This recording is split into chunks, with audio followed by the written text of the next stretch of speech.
In terms of questions about like the module, I don't have any particular ones, but just for like clarification, I felt like a lot of this is like it seemed like SFMA, kind of like IKN, and like some exos for like the plyos. Like it seemed very similar to stuff I've seen in the past.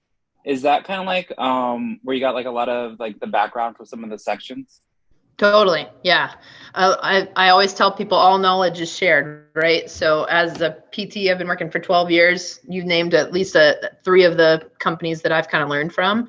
So then anything that I'm kind of learning, passing on to you guys, that's exactly the case. Yeah. So kind of how can we like really look at, and a lot of the interesting things about education these days, you guys have probably noticed, is that everybody wants to put their like brand name on a lot of the training concepts that are actually not claimable. They are training concepts that are global. So it's kind of funny. I like that you were able to pick some of those out, but the funny thing is that even there, so like SFMA, they took from a lot of neurodevelopmental studies and stuff with children growing up. Yeah. So they've come from like a peds background almost, and like how neurodevelopmental model, that kind of thing. And then same thing, Exos has come from a lot of training backgrounds and sports and all that. They started as D1 and then transitioned. And so I took a couple of classes from them, and they used SFMA as like a diagnostic to then base their training on. So their like kind of rehab module altogether was something I was able to join in. And then I think you said ICANN kind of stuff. Yeah. So like ICANN does a really good job. I'm always somebody who's going to encourage people to kind of like learn from them a little bit, because they are a group that has done such an excellent job of showing that we're never just like an orthopedic patient. We're always neuro, cardio, ortho, like everything has to be looked at all together. So I appreciate learning from them too. But you're exactly right. Every PT is made up of the people they learn from and the Con Ed they've been to and all that. So yeah, definitely a lot of the concepts should look familiar if you've done some of those courses. I will give like a shout out to IKN. So I've done a few of their courses, and for the hypermobile patients, a lot of their initial like limb loading strategies, either for like dissociation, things like that, have been really helpful for a lot of my patients for like, especially like the upper extremity stuff. So that's been really helpful. Yeah, my clinic here at R2P makes fun of me a little bit because I'm like the neuro person that I love that stuff. But I have found so many of their loading strategies helpful. So many of their coordinative or like dissociative kind of drills helpful. So I'm always the one over here teaching the weird things, and then everybody else following after. But as far as like that early stage goes, like you were saying, kind of phase 1, phase 2, so body weight competency and that kind of stuff, I love what they teach. And it's helpful, especially as a student for you. How can you like really think about how the systems overlap? Can I really see how neuro and ortho kind of work together to make something move? So yeah, I'm a fan. So. Oh, and then they have a live course in Virginia if you guys are around like in September. Oh, cool. Very good. Yeah. Yeah, I have only taken their online courses, but they've been excellent. So yeah. Awesome. Yeah. So if anybody else is interested, they're great. Cool. Okay. Let's say Sally, got any particular questions? How was the week first? And then yeah, any particular questions to go from there? Week's going well. Just another week of writing notes and treating patients. Nothing too crazy on my end, but I think so far this is my favorite module. Because I think with our call last week, we talked about like session flow a lot, and like what exercises to bring up, and like which order, which ones you do in the clinic, when you get rid of them. I think Jacob actually is the one who might have brought up that question, if I'm not mistaken. He just talks about session flow, and then I really liked how the plyometrics were acceleration and deceleration instead of just like 1 foot, 2 foot, that kind of breakdown. I liked the breakdown of acceleration and deceleration. I thought that was a nice way to look at it. Yeah, I think that was helpful for me too when I was learning it. So like that acceleration or concentric contraction, right? Like how do I actually overcome forces? And then yeah, eccentric or braking or however you want to talk about that, more so that like, yeah, that deceleration kind of, can I actually halt movement once it's actually gotten some momentum? So I think same thing, like that, those kind of segments listed out are how it's helpful for me in my mind to progress or regress someone.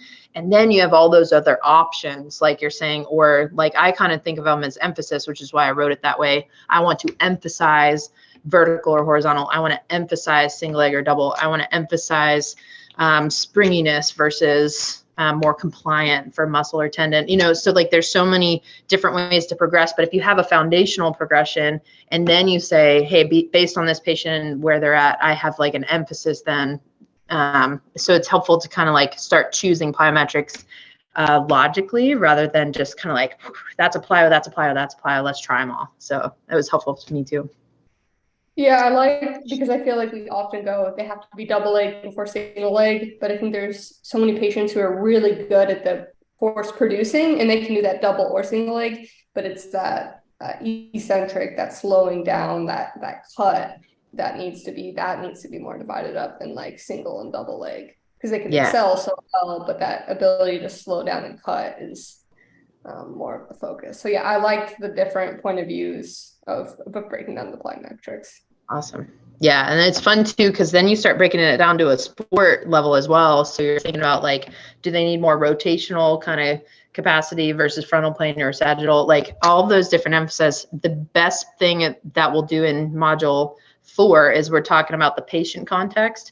How can you make those like individualized plan of care? Well, looking at their sport, if they're a tennis player, I'm going to have a lot of frontal plane, change of direction that way. If they're a runner, I'm looking for sagittal plyometrics. So it's helpful to train in all different planes, but it's also kind of helpful to like zero in on who's your patient and like what do they really need in that moment. So that's cool.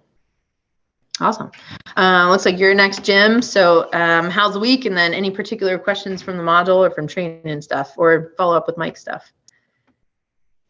So far week's been going pretty well. I actually do 4 10-hour days, so tomorrow's my Friday, so that's always a good thing. So getting there. Good. Overall though, I would agree with what Sally said. I liked this module a lot. I thought it was really helpful. I don't know that I have any like huge questions that come to mind, but I would just say like I really appreciated, I guess, like the ease of the flow sheets and all the diagrams and stuff that were in there.